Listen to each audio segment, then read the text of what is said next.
Is Bihar implementing the three language policy as per the NEP 2020 guidelines? Uh, yes, sir.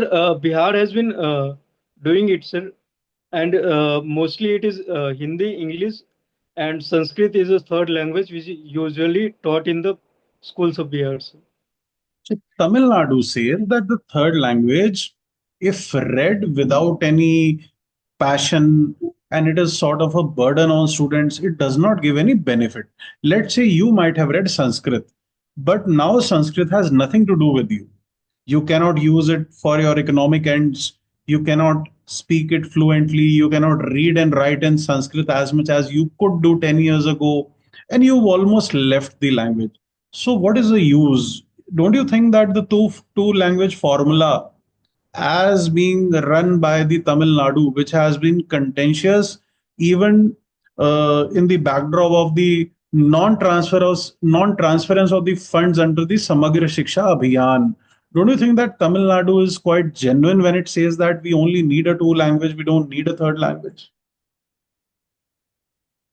Uh, Sir, the intent of the three language formula Hmm. was based on the study that multiple languages can improve the cognitive abilities of the student as well as it provides impetus to the national integration. Hmm. Even as NEP 2020 do not impose any of the languages on any of the states, sir. It allows them to select as per their wishes and implement them. Hmm. The take of Tamil Nadu is that they have been doing fairly good in education as per their two language policy. But as NEP is trying to look forward in the future, so it has come up with the progressive models because it is different from the previous national education policy, and it is trying to give incentives to the states to follow a certain kind of philosophy which NEP 2020 envisages for the future India. And it is not tailor made to the Tamil Nadu, but for the entire India. And it is giving ample space to the state governments to bring in their own innovative solution to the mixer. So I think the opposition of three language formula does not have much uh, ground in reasoning, sir. हाँ और तुम ये बोलना that if the states complain that they don't have the resources for the third language, sir, third language can be taught online. Yes, sir, technologically. Simple, free of cost, कोई खर्चा Yes. नहीं है. आपको टीचर को रहना खाना पीना नहीं करवाने की जरूरत. Now Aditya, now you please tell me that Aurangzeb is more powerful after his death rather than he was alive. I feel so. What do you feel? The disturbances which are being created on the name of Aurangzeb, that is definitely concerning, sir, because whatever he did in his lifetime, that definitely left a bad imprint of Mughal Empire on Indian history, sir. But what is happening today, by looking at what happened in past, that should not be appreciated. Rather, it should be condemned, and we should not allow the bad past to overshadow our present, sir, and create problems today. Now, Aditya, the major question is that we are calling this a bad past. Is the past really bad? Was he such a tyrant? We call Ashoka the Great. He has killed so many people in his tenure. We call many other kings great. Let's say Ranjit Singh, Maharaja Ranjit Singh of Punjab, and even Shivaji. They have been extracting rents and they have been exploiting the general public. All the kings have been doing this. So why single out Aurangzeb? Don't you think history has been very cruel to him? Sir, as a history student, I think history has been way milder on Aurangzeb rather than being cruel because it is not just about killing. Killing was justified because that was the political struggle, but the way he did it, the intent as well as the procedures, he cut the head of his elder brother and served it in a plate to his father. That is not a political struggle. That is a very bad act or cruel act, I would say. That does not justify a king's position of political struggle. Even though there are many examples of this kind of kin killing as well as other exploitation, but those were more in a political nature. They were not designed to be a to inflict pain or the maximize the pain of the victim. So that separates Aurangzeb from the other rulers from whom we are comparing. So now Even people if are we dying. Okay, I get it. Now people are dying in Nagpur and there is fire. Are we not creating many more such Aurangzebs after his death? yes sir, And what should be done to that the is tomb? What should be done to his tomb now? What is your view? Should we eradicate it from the map of India or should we preserve it or what should be done? I think we need to preserve it, sir, but we need to preserve it as a symbol of ruler who could not hold up to its uh, ancestors' legacy and destroyed it. He must be remembered in the way he ruled or the way, what he did for what he did. Problem occurs when the people try to idealize Aurangzeb. That is the crux of the problem rather than the Orange's tomb or the other things. So I think people need to hear it out in open that he was the cruel ruler and he was not forced to do such acts. Rather, he intended to. It was not political in nature. The truth must be told to everyone. Political debates can be held. That should be the way forward rather than targeting any structure, sir, because that is our heritage. Even though it is a bad or good, that is debatable, but that is part of our heritage and it is protected. Sir. There has been issue of the transfer of Justice Verma in the Allahabad High Court. And the Yes. Allahabad bar has resisted it because they say that we are not a dustbin. That any contentious judge of the Delhi High Court, just because Delhi is the NCR, so you are, and the judge is under controversy, so you are shifting it to the Allahabad High Court. But the bigger picture here is what have we done for judicial accountability? As of now, there is only an in-house inquiry, and the in-house inquiry will constitute the secret meetings of the judges, or maybe the meetings, the minutes of the meetings are out. But it is a very temporary phenomena or a spontaneous phenomena, or so-called a knee-jerk reaction to what has happened. So, what is your permanent solution to judicial accountability? I'm not talking about judicial appointment. So don't quote NJAC in your answer. I'm talking about judicial standards and judicial accountability. Please carry on. I believe that judicial accountability should be made part of the judiciary functions itself, sir. For example, there have been many efforts in this area. For example, Bangalore Code of Conduct for the judges advocates for the bringing transparency in the assets of the judges as well as publishing their asset on the website. States like Odisha have taken these steps, sir, and the recent digitalization in judiciary that also provides an area which can bring transparency as well as improve judicial accountability. I think these all processes need to be fine-tuned and applied uniformly across all the judiciary to establish judiciary accountability as a part of the judiciary function itself. So, So there is an issue that judiciary, the higher judiciary, specifically the Supreme Court, and for that matter, high courts, the collegium, they are not allowing the other organs to interfere in their matter, be it the judicial accountability or the judicial appointments. In this scenario, what can be the way forward? Because judiciary has already declared the NJAC null and void. Once in the judicial standards bill has also not taken off in the parliament, and more due to the judicial intervention. So, what can be done to remove this deadlock between the executive and the judiciary, or the legislative and the judiciary? I think we need to find a fine balance between judicially independence as well as judicial accountability, sir. If the judiciary is not willing to let the other government organ make any intervention, then they should, on its own, come up with the mechanism to ensure judicial accountability. And the recent steps in the judiciary, like digitalization as well as putting assets of the judges on a website, shows that they are willing to do it, but they need to make it more intense or war, on a war footing, they need to make the changes, sir. Is the present world order Cold War 2.0?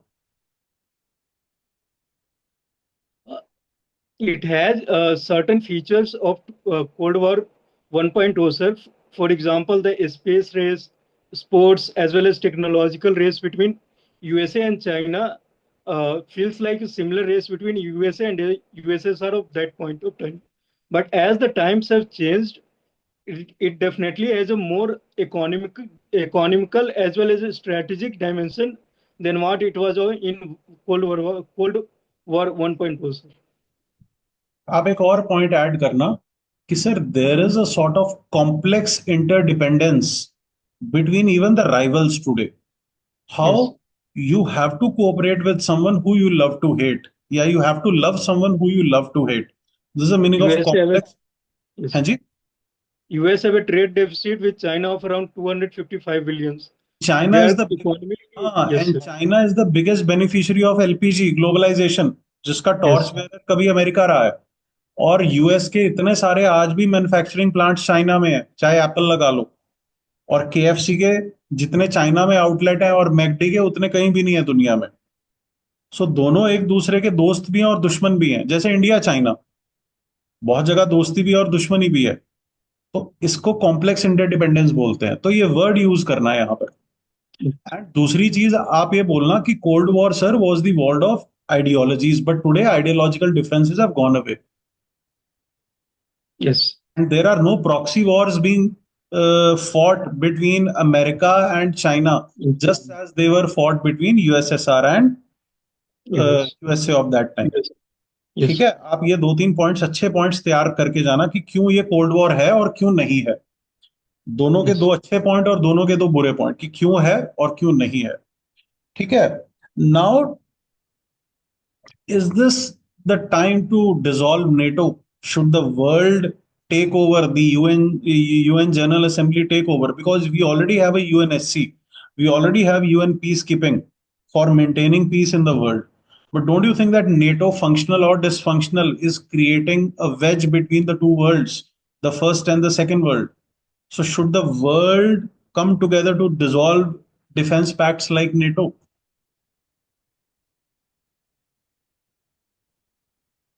In this uncertain times, sir, even though the NATO was founded after World War II to operate during Cold War, but I think it still has some relevance due to the changing geopolitical scenario, as the countries which are member of it function on a collective security basis, and the recent invasion of Ukraine by Russia has increase the concerns regarding their collective security, sir.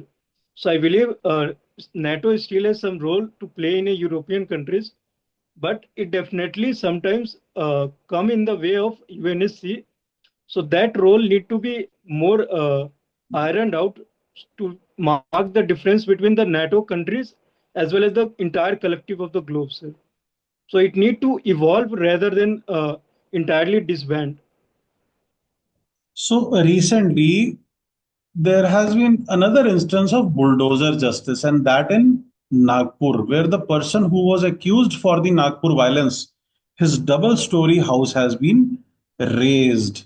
So now we've seen that in UP, we have seen that in Uttarakhand, now we have seen that in Nagpur. What should be done regarding this? You are targeting the home of the accused.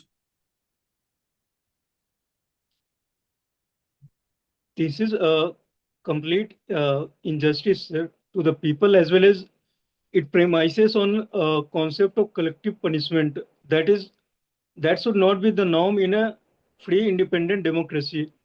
I believe the Supreme Court has, in very stern words, have rolled out a proper procedure which need to be followed to demolish any structure. I think that need to be put in place, and whenever it is not being followed, Supreme Court must take contempt notice of that.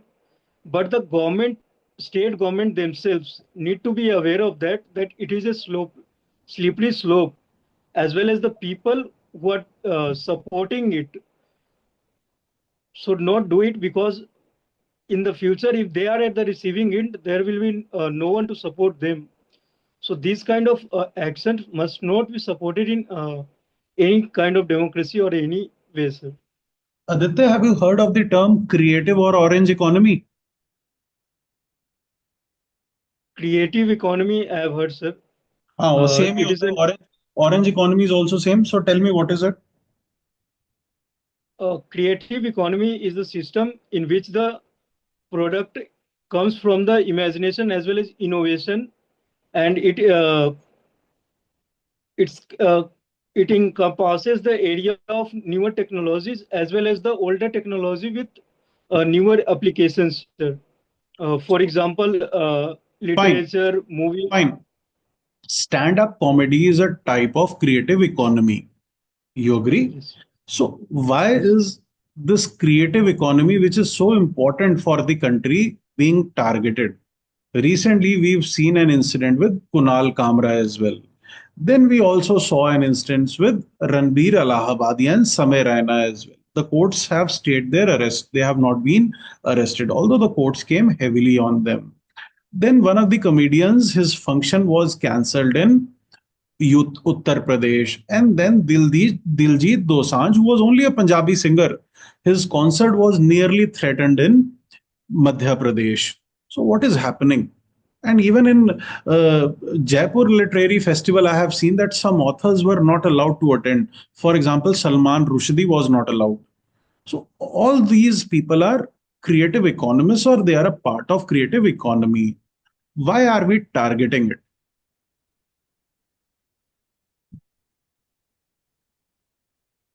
I think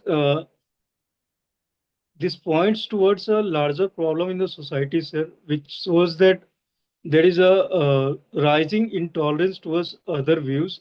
Even though I do not support the kind of views which those people were uh, spreading, but in the democracy like India, they have a right to do so.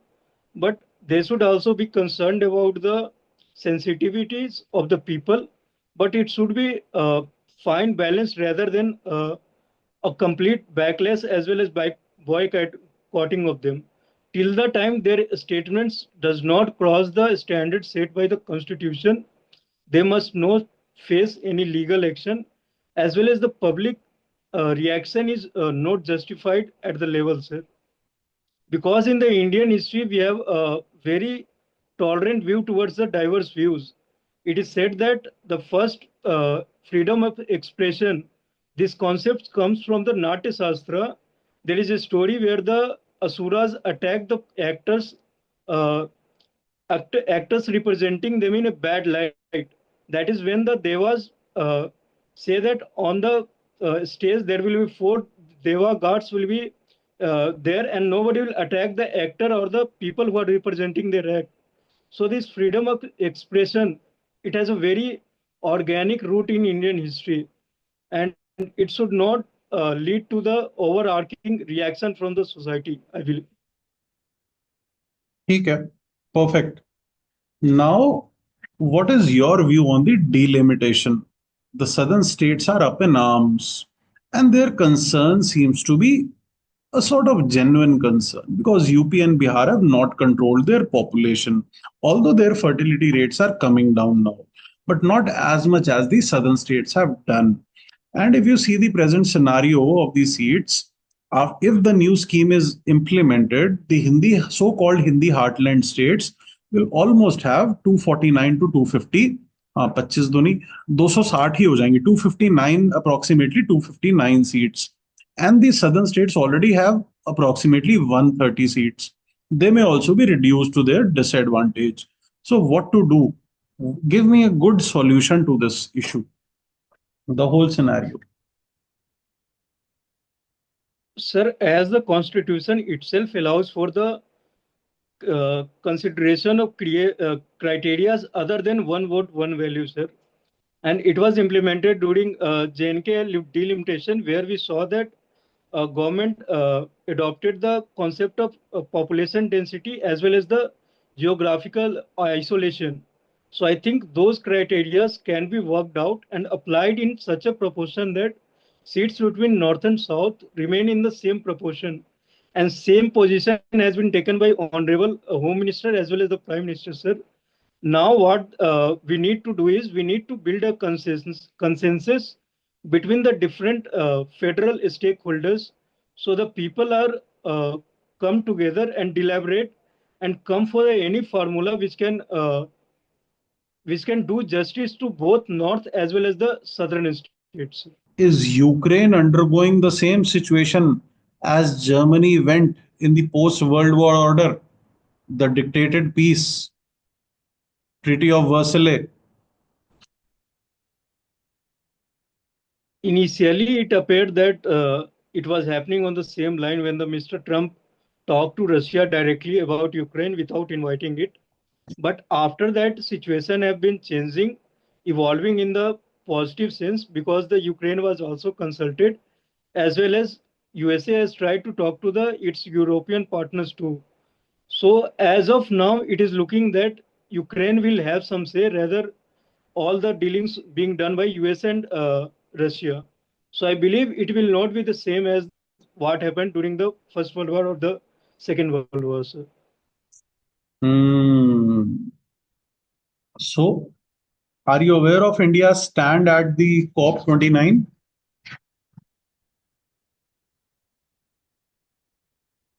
COP29. जो अभी recently हुआ था, latest corp, Azerbaijan में, Baku में. Yes, sir. India called for the uh, accelerated transfer of technology as well as finance to the developing countries, as well as India also opposed the fossil fuel deduction which was introduced in the model, and it also did not like the inclusion of trade in the climate talks. It said that the trade should be talked at the proper forum like WTO rather than bringing it into climate talks, sir.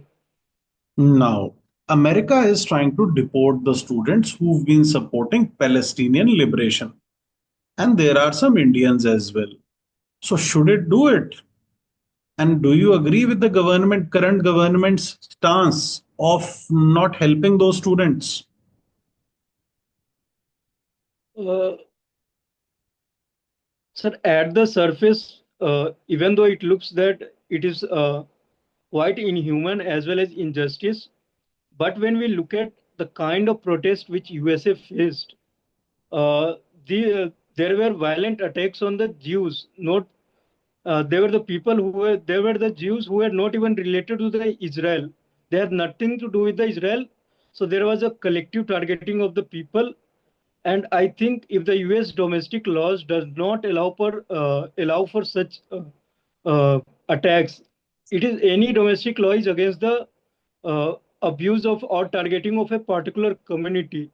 And if this deportation upheld according to the law of USA, then I think it is okay to do it, sir. But if it is about the collective targeting of entire protesting people, that should not be done, and I do not think US is doing that, sir. आप एक और चीज बोलो ना, जो Indian students हैं, they do not have the freedom of speech and expression in America because they are outsiders. I was not sure about that, sir. I am Whether sure about it. See, I tell you, हमारे यहाँ Rohingyas can't speak against Modi. You and I can speak against Modi. Kunal Kamra can speak against Modi. He has article 19. So वहां पर भी fundamental rights are selectively applicable, और वो तो अभी citizen है भी नहीं है. They are only yes, outsiders. And दूसरी चीज तुम बोलो sir, Hamas is a terror organisation designated by America, NATO, and UNSC. And hence, to support terrorism in any country, even if the citizens are supporting terrorists, they do not have the option. They can be deported or they can be brought yes. to the books. आप ये दोनों stance भी आप रखिएगा. Okay, sir. हाँ. आदित्य, मुझे नहीं लगता कि मुझे कुछ और तुम्हें पूछना है. तुम्हारा ये क्या कहते हैं, Raisina dialogue, what was the outcome of the Raisina dialogue, या what was the agenda of the Raisina dialogue, what is, या फिर what is Kaal Chakra, people, peace and planet? Give me two lines on it. Uh, it was about discussing the ongoing global problem, especially Russia-Ukraine conflict, as well as changing shifts in global politics, sir. It also focused on green growth as well as advocating for the fight against terrorism. So Hmm. these were the few fundamental aspects of Raisina dialogue, sir. Fine. What about socioeconomic caste census? Some parties are demanding in Bihar and some are not. What is your take? Sir, Bihar has already done caste survey, Hmm. and even the Telangana has done. But Hmm. by looking at the policies which they are trying to make out of it, it has mostly come down to the increasing reservation for the people, Hmm. which have been struck down by the High Court. Patna High Court has struck down the increased reservation. So, as of now, there have not been a very good use of the data which have been collected in the caste survey. So, if they can utilize that for the proper use, then it can be definitely be a good step for the people of the countries. और क्या मुद्दा चल रहा है? मुझे तो कुछ ध्यान नहीं है, मैंने सारा पूछ लिया तुम्हें जो लेटेस्ट। बस एक दो दिन के हेडलाइंस आप पढ़कर जाना, बस आपका 27 को है ना, तो पिछले Yes, sir. 10 दिन की हेडलाइंस में से ही आपको पूछा जाएगा। यही रायसीना डायलॉग हो गया, या ये जुडिशियल अकाउंटेबिलिटी हो गया, या फिर कोई ये कुणाल कामरा वाला इशू हो गया, औरंगजेब का जो, और आपकी हिस्ट्री को भी रिलेट करते हैं सारे इश्यूज, है ना, मुगल हिस्ट्री। इस बारे में इन डेप्थ में कोई क्वेश्चन आपको पूछ सकता है। अब डैफ में तो पूछ ही सकता है आपके, और वो आपका तैयार है बड़ा अच्छा। बिहार आपका पिछली बार ही बहुत अच्छा तैयार था, आपके व्यूज बड़े मेरे को रैशनल लगे। एंड अमेरिका में इंडिया से रिलेटेड क्या हो रहा है वो आपने बता दिया, उसको हमने डिस्कस कर लिया। और और तो कुछ भी नहीं है Aditya. I don't think you should worry much about it. I am very satisfied by this session. इसको और मैं ज्यादा आगे नहीं लेकर जाऊंगा। बाकी you are good, you are good. और तुम्हारे डैफ में भी मुझे कुछ करंट से नहीं लग रहा है मुझे। आईपीएस आपने बस ऑप्ट नहीं करा है, बाकी कर्नाटका में are you aware of the Belgaum issue? Yes, sir. How will you resolve it on ground if you are the DM of Belgaum and there has been some violence there due to the language issue, and immediately there has been a struck down in connectivity? So how will you resolve it? First thing would be to look out for the victims of the violence, sir, and provide them care as much as possible. Hmm. Second thing would be to make provisions so that this conflict does not spread to the other parts or does not flare much. Third Hmm. thing would be to connect with the leaders of both the language as well as the communities and Hmm. bring them to table so that it can be resolved in a peaceful manner. Hmm. These conflicts often spill over a very little thing, and it should not be allowed to do. And fourth thing would be to allow for both the languages to coexist together within the district, as the district has both the populations. So the intermingling of people as well as the languages at different places, public places, can lead to the a decreased hostility between them, sir. Hmm. ठीक है। हमेशा से my blessings and my wishes are always with you Aditya. You are a gem of a Thank person. You remain like this. Don't change even after you become an IAS officer. The good man in you should persist because India needs officers like you now. This is what I feel. अगर मैं on paper को छोड़कर ना, अगर मैं दिल से भी बात करूं अपने देश की, तो बिहार को भी तुम जैसे लोगों की जरूरत है, यूपी को भी। बहुत गरीबी है हमारे देश में। तुमसे मुझे ना उसकी झलक आती है कई बार, जो तुम्हारा वो है। कौन है यार वो, जनसुया का वो, जो जनसुराज का you, Prashant Kishore. Prashant Kishor. मुझे तुमसे प्रशांत किशोर की महक आती है। मुझे कई बार लगता है जब तुम बोलते हो तो मुझे सेम, तुम वैसा ही कन्विक्शन से बोलते हो कोई भी बात, जैसे कन्विक्शन से। And he is really appreciative and he really wants to change Bihar, I feel. Very nice. I really wish you all the best Aditya. Thanks. You will make it, hopefully. This time God gives you your due, क्योंकि अब due है तुम्हारा ये। अब तुम्हें इसका success मिलना चाहिए क्योंकि तुम मेहनत बहुत कर चुके हो। मतलब now there has been a saturation level in your hard work. Now I think you have to get your success. It is due. This is what I can say to you. And you will do great.